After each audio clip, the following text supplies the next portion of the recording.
It's Liz from Oaks Collective. You know what time of the year it is. It's that time of the year where we are thinking ahead. We're looking at our vision and we are looking at all of the events that we are going to be involved with for the year, anything that you already know about anyway. And so I want us to talk about how we are going to step into this new year and how we are going to organize all of the things that we're going to be doing, whether it is hosting a shower, or maybe a wedding that you're going to attend, or maybe even just the family dinners that you're planning to host at your home. Let's talk about how we get organized so that we can keep our peace and our sanity throughout it all and prepare well. So first of all, when it comes to hosting, I believe that we should make sure that we are not hosting so that things are perfect, but rather we are hosting so that anyone who is attending the function will have a sense of well-being and peace and happiness when they enter into that space. So remember, in order to keep your sanity and keep things enjoyable, your focus should never be about impressing people or impressing others, but more about building relationships and building a sense of community that promotes comfort, safety, and happiness. So let's now get to one of my favorite things to talk about, and that's a calendar. I love to be organized, and I love putting things on a calendar. In my mind, or in my opinion, keeping a calendar helps to keep one's mind in order. It helps me to see what's coming up so that I don't have any things that I'm unprepared for and that come up last minute, because I'm the type of personality that really stresses me out if there's something last minute that I'm responsible for and I forgot about it. So my calendar keeps me sane in that way. And so you know that calendars come in all shapes, forms, and sizes. And you can spend a lot of money on a calendar, and you can buy some calendars that have the cutest little stickers and notes pages and things where you can put your goals down. It will have beautiful quotes for the month for you to consider. And I have done my fair share of spending money on those types of calendars, and I have enjoyed them, and I thought that they were really cute and everything.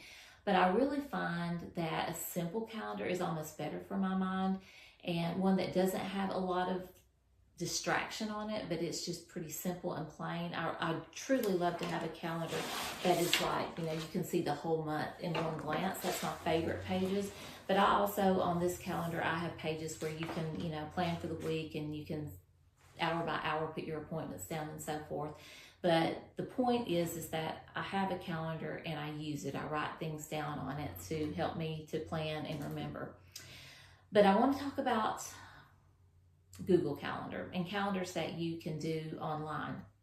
About 15 years ago, I was introduced to the Google Calendar and told how wonderful it was. And so I went in, all in, and I started using a Google Calendar, and that was all I used. And I loved it. It was very easy. It was there wherever I was, because I usually had my phone with me and I could look up dates and so forth and make my plans that way. But I also noticed, especially the older I got, that I was forgetting things a little bit. I didn't look at it as often, and I would forget things from time to time, and they would slip up on me. So I decided, and I know that this sounds kind of crazy, but I decided to go back to using a paper calendar, and then I also use Google Calendar. So now I kind of do two calendars. The Google Calendar, because it's just so easy and it's everywhere I go, and so I can look things up, I can write things in anywhere I am.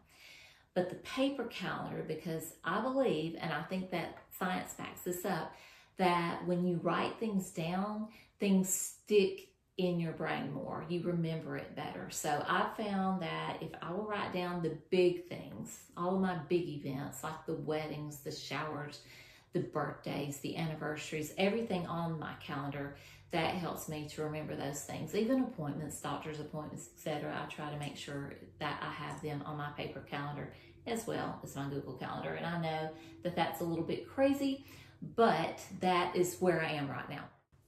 Secondly, what I think is really important when you're planning is I want to talk to you about planning for rest and relaxation and rejuvenation. So I think we all function more efficiently and we experience less anxiety when we are well rested. I believe that rest is the foundation of good living and good entertaining. A worn out hostess cannot truly enjoy her guest when she is just dragging because she doesn't have any energy.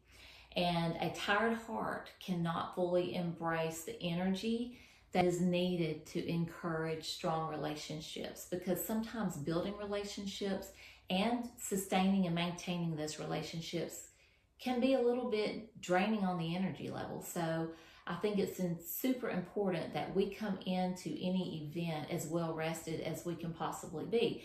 So what I'm going to try to do, and what I generally try to do, is to make sure that when I have an event planned, that I have a lot of responsibility in planning, that I pencil in or just take note that if, for example, I'm going to host a shower in my home in the spring. So the night before, I'm going to be sure that I don't have anything planned. I'm not going to go eat dinner with friends or go see a movie or anything like that.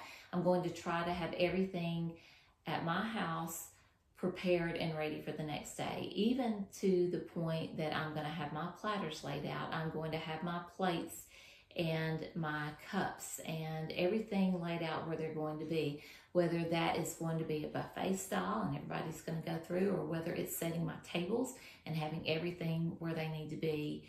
I feel like it's really important though to have the platters already arranged, the serving utensils you're going to have, and maybe even sticky notes that say, okay, this is where the meatballs go, this is where the dessert goes, whatever it may be. I feel like when I have those types of things, I have time to get that ready, it makes for a better day the next day. So think about that. Think about making sure that you are not running yourself ragged before the event.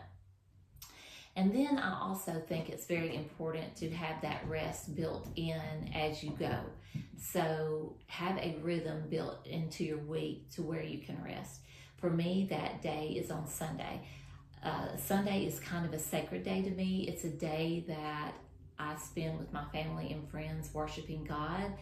We generally eat together for lunch afterwards, and then I try to go home and I make that time for me and my family to rest, to take a nap if I feel like I need to take a nap, or to just lay around, or sometimes I love to just go sit on the swing in my front yard, watch the cars go by, watch the wind blow through the trees, and I just feel like that's really good for my mind, for my mental state, and for my body to calm down and relax and breathe. And I don't even shop. I try not to shop. I try not to clean my house. I will bust my booty on Saturday trying to get everything done so that on Sunday I can intentionally relax and enjoy myself. And so that's something that I encourage you to do as well. I think that the way that we were created, it just makes for a better life. And especially if you're going to be the type of person that does enjoy hosting, being very active throughout the week. I know that when I take that time to clear my mind and to rest my body and just to have some fun, I'm able to be more present through the week. I find that I'm more creative. I am able to have good ideas, better ideas than normal, and definitely I'm more efficient with everything else. So I think it's important to make room for that so that we can be the best form of ourselves. So here's to 2026. I pray that your year will be filled with lots of good events happening in your life. And I hope that you will be willing to open the doors to your home, to show some hospitality to people, to build community with others, and maybe to break some bread together, have good conversation, and play some games and have some fun. So here's to 2026. Happy New Year.